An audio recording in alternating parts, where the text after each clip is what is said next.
नमस्कार दोस्तों, मैं विश्राम स्वागत करता हूं अपने YouTube channel the earth classes में। और हम बात कर रहे हैं 10th क्लास के सब्जेक्ट की एसएसटी की, जिसमें हमने फर्स्ट चैप्टर प्रारंभ किया है स्वर्णिम भारत प्रारंभ से 1206 ईस्वी तक। वीडियो शुरू करने से पहले जिन व्यक्तियों ने हमारा चैनल सब्सक्राइब नहीं किया है सब्सक्राइब कर ले, बेल आइकन दबा ले नई नई वीडियो देखने के लिए, और साथ में लाइक शेयर करना न भूलें और कमेंट अवश्य रूप से करें। ठीक है, तो प्रारंभ करते हैं। हमारा आज का टॉपिक चल रहा है मौर्य वंश। क्या है भाई? मौर्य वंश। अब तक हमने बात की है कि भाई भारत के अंतर्गत, भारत में भाई प्राचीन समय में सिंधु घाटी सभ्यता, फिर उसके बाद वैदिक सभ्यता प्रारंभ हुई, और वैदिक सभ्यता के समाप्त होने के बाद महाजनपद का उदय हुआ, महाजनपद का विकास हुआ। और महाजनपद 16 महाजनपद थे, जिसमें हमने बताया था सबसे शक्तिशाली महाजनपद क्या था भाई? मगध। और मगध की राजधानी क्या थी? राजगृह या गिरिब्रिज। क्या थी? राजगृह या गिरिब्रिज। वर्तमान समय में हम उसे पाटलिपुत्र कहते हैं। क्या बोलते हैं भाई? पाटलिपुत्र बोलते हैं, जो कि कहाँ पर स्थित है? बिहार में स्थित है। अब हम बात कर रहे हैं मौर्य वंश की। किसकी बात कर रहे हैं? मौर्य वंश की। और मौर्य वंश से पहले जो मगध है उसकी बात कर लेते हैं थोड़ा सा। मगध क्या है भाई? मगध। मगध वंश की या मगध साम्राज्य की स्थापना हर्ष वंश के द्वारा की गई थी। किसके द्वारा की गई थी? हर्ष वंश के द्वारा की गई थी। हर्ष वंश के बाद मगध पर शासन किसका हो गया भाई? शिशुनाग वंश का। किसका हो गया? शिशुनाग वंश का। शिशुनाग वंश के बाद इस पर नंद वंश का शासन हो गया। किसका हो गया? नंद वंश का। नंद वंश का स्थापना किसने की थी? महापद्मानंद। किसने की थी? महापद्मानंद के द्वारा नंद वंश की स्थापना की गई। किसके द्वारा? महापद्मानंद के द्वारा नंद वंश की स्थापना की गई। और नंद वंश का जो शासक चल रहा था घनानंद। कौन चल रहा था? घनानंद।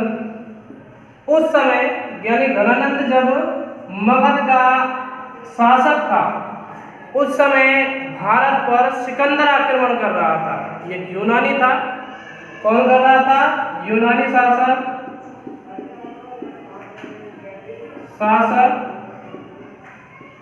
सिकंदर। कौन आक्रमण कर रहा था? सिकंदर आक्रमण कर रहा था।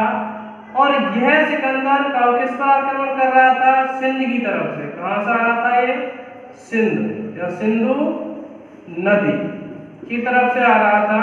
और वहां पर इसने पंजाब पर आक्रमण किया। किस पर किया?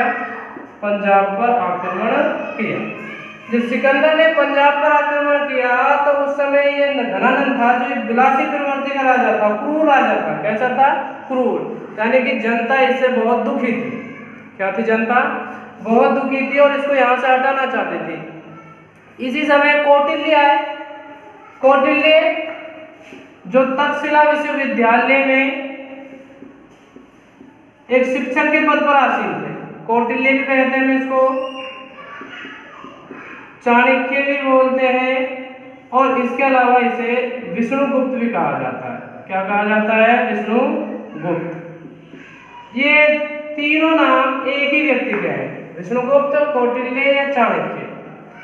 चतुर्बुद्धि वाला चाणक्य, कूटनीति वाला कौटिल्य, और मूल नाम इसका क्या था? विष्णुगुप्त। तो जो ये कौटिल्य था ये घनानंद के पास आया। किसके पास आया? घनानंद के पास आया। और घनानंद से इसने कहा कि हमारे ऊपर सिकंदर आक्रमण कर रहा है, एक यूनानी है। इस समय हमें एक साथ होना चाहिए, एकता के साथ इसके साथ युद्ध करना चाहिए। लेकिन घनानंद मगध का साम्राज्य था, शासक था, इसको ये बात अच्छी नहीं लगी कि ये एक ब्राह्मण, क्या है? ब्राह्मण मुझे शिक्षा दे रहा है कि भाई मैं इस पर आक्रमण करूं। तो इसने कौटिल्य की क्या किया? उसमें तिरस्कार किया, बहिष्कार किया, इसको अपमानित किया। कहा कि आप एक ब्राह्मण हो और ब्राह्मण का कार्य क्या होता है? यज्ञ पूजा करवाना, ना कि युद्ध लड़ना। आप यज्ञ पूजा करो, दान दक्षिणा लो, इसके अलावा हमारे ऊपर कोई ध्यान मत दो, हम अपनी आप अपनी सुरक्षा कर लेंगे। तो इसने कौटिल्य को अपमानित किया घनानंद ने। तो कौटिल्य यहाँ बहुत ज्यादा बाण पीड़ित हुए, यानी कि इसकी भाषा इससे चुभ गई। तो कौटिल्य ने यहाँ एक प्रण लिया कि मैं नंद वंश को निस्तनाबूद कर दूंगा, यानी कि इसे यहाँ से बिल्कुल समाप्त कर दूंगा। तो कौटिल्य यहाँ से निकल गया, कहाँ से? मगध से चल दिया कौटिल्य। और मगध से चलने के बाद ये पहुंच गया हिमालय पर्वतमाला। हिमालय पर्वतमाला कहाँ जा रहा था भाई? ये तक्षशिला। कहाँ जा रहा था? तक्षशिला विश्वविद्यालय, वहां पे जा रहा था। तो रास्ते में हिमालय पर्वतमाला मिली और वहां पर एक बच्चा था। क्या था? बच्चा, जो एक खेल खेल रहा था, राजकिली केकम। क्या खेल रहा था? राजकिली केकम। वहां उसने देखा कि एक बच्चा एक शिला पर बैठा हुआ है और बाकी वाले हैं जो उसके आसपास बैठे हैं, और वह बच्चा किसी झगड़े का क्या कर रहा है? निर्णय कर रहा है। तो चाणक्य को इस बच्चे में राजा के क्या दिखे? लक्षण दिखे। क्या दिखे? लक्षण। तो कौटिल्य इस बच्चे के पास गया, पूछा बेटा तुम कहाँ रहते हो, किसके हो? और यह बच्चा उसे अपने माँ बाप के पास ले गया। अब कौटिल्य ने इस बच्चे को उनके माँ बाप से 1000 पण में खरीद लिया। पण होती है मुद्रा। क्या होती है? मुद्रा। 1000 पण में कौटिल्य ने इस बच्चे को खरीद लिया। किसको? चंद्रगुप्त को। 1000 पण में खरीद लिया और यहाँ से इसे खरीद कर ये कहाँ ले गया? तक्षशिला। कहाँ ले गया? तक्षशिला। तो ये सारी घटना थी, ये 322 के समथिंग थी। 322 ईसा पूर्व ये हो रहा था, 322 ईसा पूर्व। अब यहाँ ले गया और यहाँ इसको क्या किया? बच्चे को शिक्षित किया। क्या किया? शिक्षित किया। और शिक्षित करने के बाद 325 ईस्वी में, कब? 325 ईस्वी में इसने भाई किस पर? मगध पर आक्रमण किया। 325 ईस्वी पूर्व सिकंदर ने, चंद्रगुप्त मौर्य ने मगध पर अधिकार कर लिया।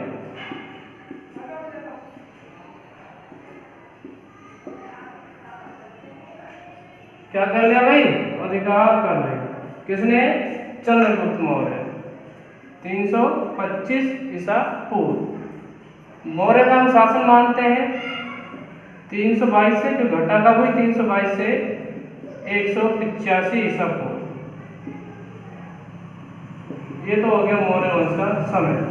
अब यहाँ 325 में चंद्रगुप्त मौर्य ने मगध पर अधिकार कर लिया, यानी किसको हरा दिया?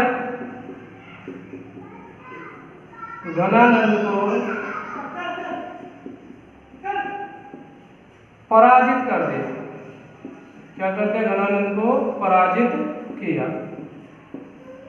घनानंद पराजित हो गया तो मगध पर अधिकार किसका हो गया? चंद्रगुप्त मौर्य। कब हुआ? 325 ईसा पूर्व। राजा बन गया। इस समय चंद्रगुप्त मौर्य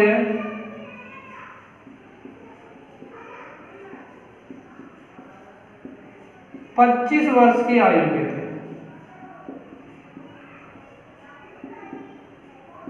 कितनी आयु के थे? 25 वर्ष के थे। यानी कि चंद्रगुप्त मौर्य 325 ईसा पूर्व 25 वर्ष की आयु में मगध का शासक बन गया। किसका शासक बन गया? मगध का शासक बन गया। किसको हराकर? घनानंद को पराजित कर। इसके बाद चंद्रगुप्त मौर्य ने 305 ईसा पूर्व, कब? 305 ईसा पूर्व सेल्यूकस निकेटर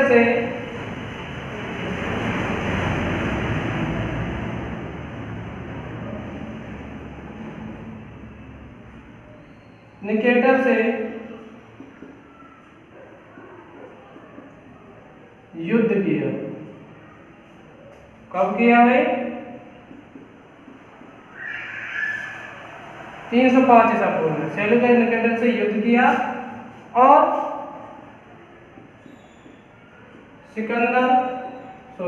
चंद्रगुप्त मौर्य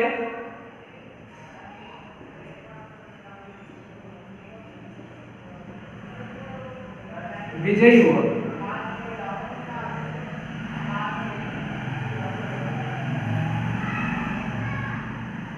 यानी कि ये यूनानी था। कौन था ये? यूनानी। हम कह सकते हैं सिकंदर के साथ आया था सेल्यूकस निकेटर और 305 ईसा पूर्व इसने चंद्रगुप्त मौर्य के साथ युद्ध किया, जिसमें चंद्रगुप्त मौर्य क्या रहे? विजयी रहे। क्या रहे? विजयी रहे। और सेल्यूकस निकेटर हार गया। हारने की वजह से इसने क्या की? संधि।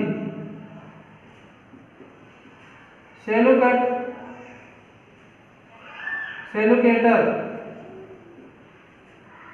ने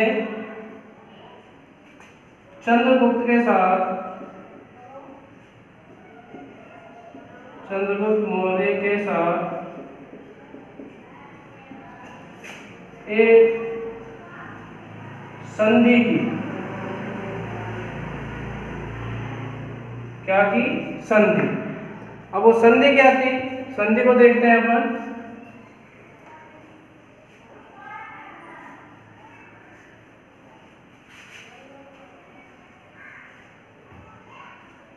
तीन सौ पांच ईस्वी की बात चल रही है ईसा पूर्व की, तो संधि। अब संधि देखिए किसके बीच हुई? सेल्यूकस निकेटर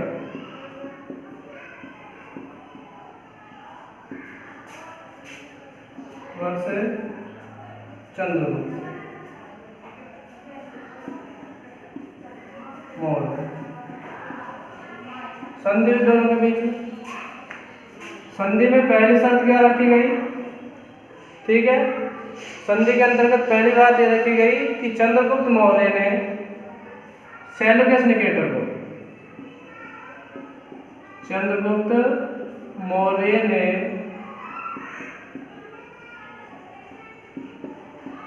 सेल्यूकस निकेटर को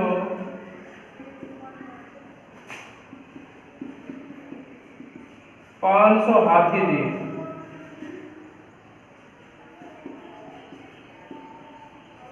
ठीक है, चंद्रगुप्त मौर्य ने सेल्यूकस निकेटर को 500 हाथी दिए। उसके बदले में निकेटर ने अपनी पुत्री हेलेना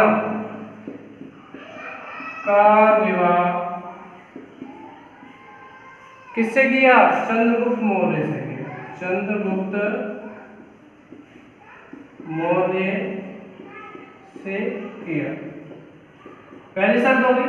चंद्रगुप्त मौर्य ने सेल्यूकस निकेटर को 500 हाथी दिए और निकेटर ने अपनी पुत्री हेलेना का विवाह चंद्रगुप्त मौर्य के साथ किया। अगर हम बात करें, यह विवाह भारत का प्रथम अंतरराष्ट्रीय विवाह था, यानी कि अपने देश से बाहर विवाह किया तो किसने किया? चंद्रगुप्त मौर्य ने।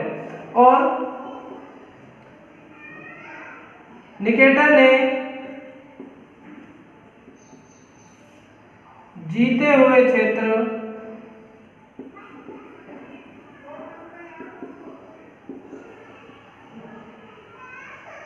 चंद्रगुप्त को लौटा दिए। दूसरी शर्त हो गई। इसके अलावा सेल्यूकस निकेटर ने अपना एक राजदूत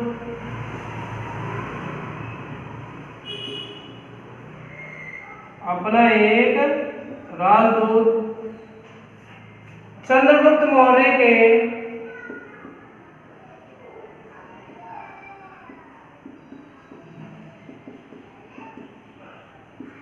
दरबार में भेजा।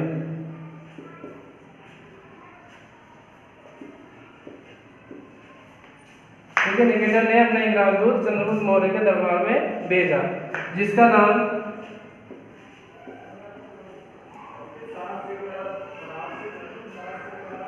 मेगस्थनीज था।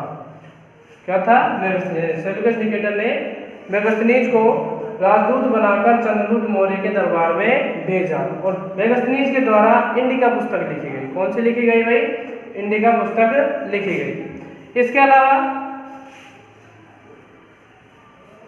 चंद्रगुप्त मौर्य का जो समय था उस समय यहाँ तक ही जीत लिया था, विवाह हो गया था, उन्होंने दक्षिण अभियान किए। तो चंद्रगुप्त मौर्य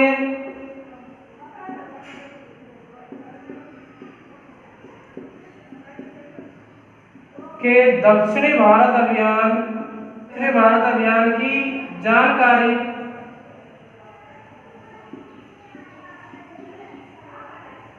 हमें तमिल ग्रंथ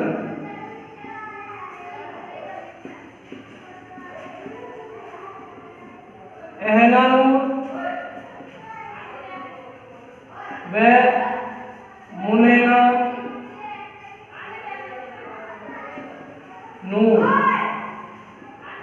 से प्राप्त होती है।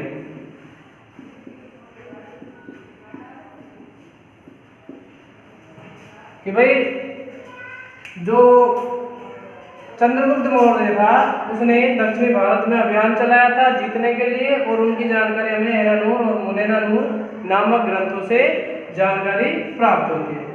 इसके अलावा चंद्रगुप्त मौर्य ने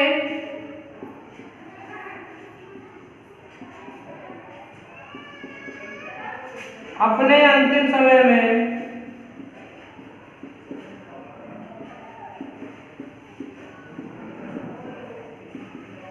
अंतिम समय में जैन धर्म की दीक्षा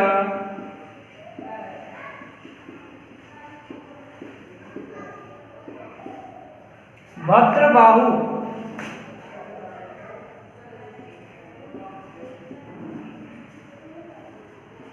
से ली थी।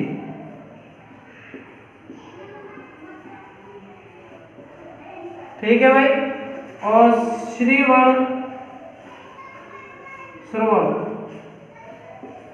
बेलगोला मैसूर में उपवास के द्वारा चंद्रगुप्त मौर्य ने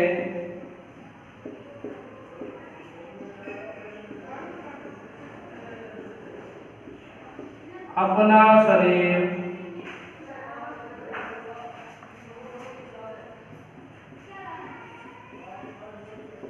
त्याग दिया। कब? 298 ईसा पूर्व। ठीक है। तो भाई चंद्रगुप्त मौर्य के दक्षिणी भारत अभियान की जानकारी हमें तमिल ग्रंथ एहनानूर और मुनेनानूर से प्राप्त होती है। चंद्रगुप्त मौर्य ने अपने अंतिम समय में जैन धर्म की दीक्षा भद्रबाहु से ली थी और श्रवणबेलगोला मैसूर में उपवास के द्वारा या संलग्न विधि के द्वारा चंद्रगुप्त मौर्य ने अपना शरीर त्याग दिया सन 298 ईसा पूर्व में। यह हो गया हमारा आज का टॉपिक चंद्रगुप्त मौर्य।